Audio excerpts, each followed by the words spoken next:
All right guys, I'm going to show you how to make a textured vessel. So we first want to open up our clay.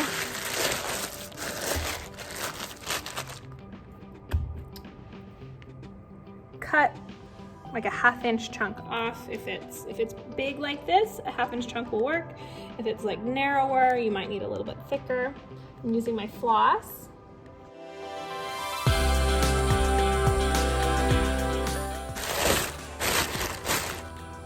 Tight.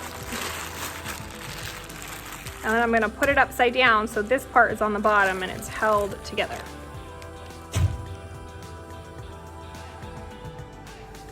So now I have my clay. I have my canvas down. Now I'm in the studio, so I didn't lay an extra bath towel down, but if I was at home on my dining table or kitchen counter, I would have put a big towel down and then put my canvas on top of that towel. So at first I'm just gonna kind of pound it down and soften it up. Work it to be a little bit thinner and a little bit more flexible. Sometimes it can be a little hard coming out of the bag. Now think about the shape of the vessel you wanna make. Like how big do you want it to be? How big do you want the center to be? How tall you want it to be? So we have to figure that out. So I actually have the floss that I cut it with, and I have my water bottle. I like the width of this, so I'm just going to measure my water bottle, and I'm gonna leave it to be, let it be a little bit bigger because the clay is gonna shrink.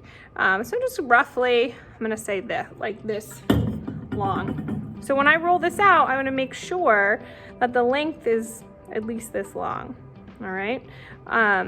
So I can put this off to the side and kind of access it when I need it. So now I have to roll this out. I have my straws for my thickness. If you have dowels or smaller pieces of wood kicking around, and today I have a wooden kind of thick dowel that I can use as a rolling pin.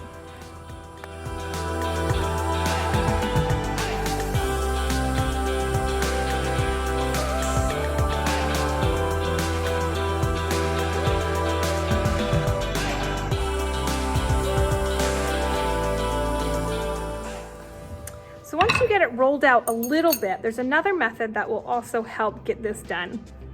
And I don't know what the technical term is, but so you lift up your clay and then you're kind of laying it with some force down, but you're also kind of letting it drape towards you. And that pulls the clay and thins it out.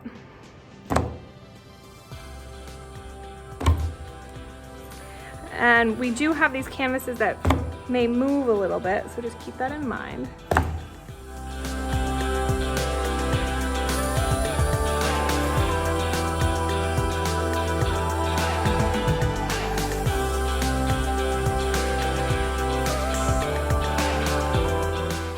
So now I might take my dowel and just kind of make sure it's all finished up and the thickness is good.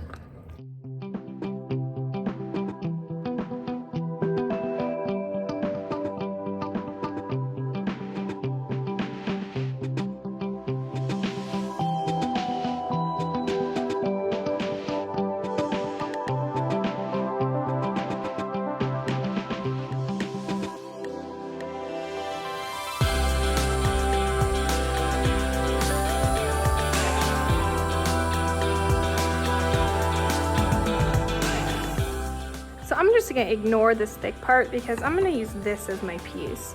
So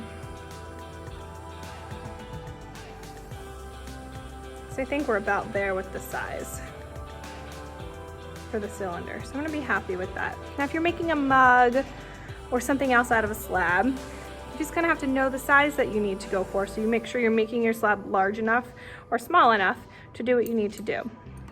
So first thing I'm gonna do, I'm just gonna cut this off because I know I don't want to use this.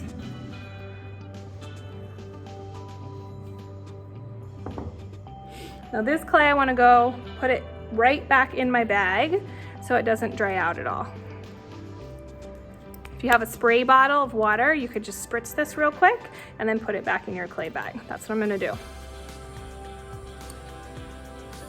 Now it's time to clean it up. I have a bowl of water here and my sponge. Squeeze all the water out.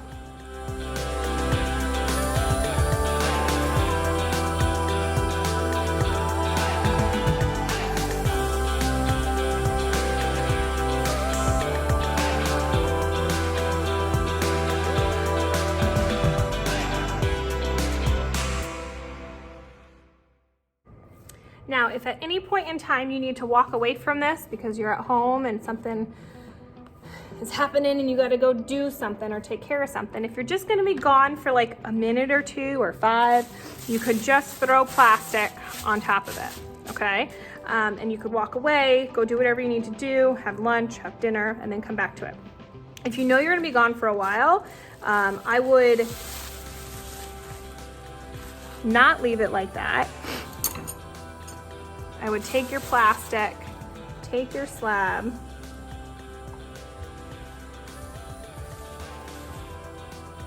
lay it on your plastic, and then cover it up.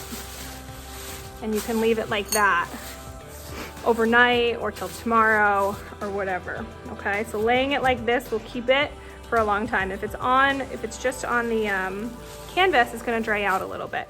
And then when you're ready to come back to it, you just unwrap it and carefully take it off your plastic. I'm gonna do the other side now and clean this side up.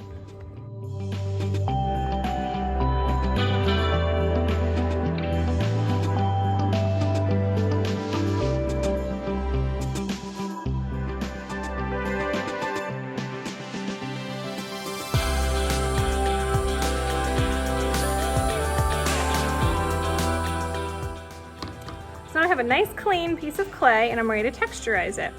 So I think what I want to do now is I want to kind of cut it so I know the size that I'm looking at. So you want to use a straight edge, whether it's your rolling pin that you're going to cut alongside or a ruler, anything really works. And I'll show you.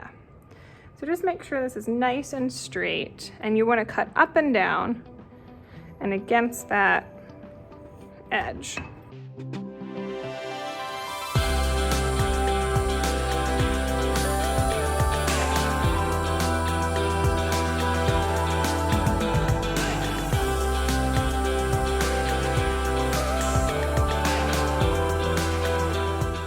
And I'm actually thinking about leaving an edge like this, and I'll show you 2 different ways to finish it.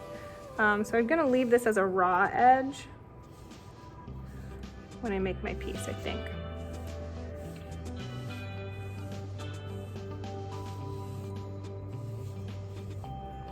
So if you needed to stop, this could be a good stopping point because you've kind of cut it down to size, and you could store it for the night or something like that. If you still had time and you wanted to texturize it, now would be the time to texturize it.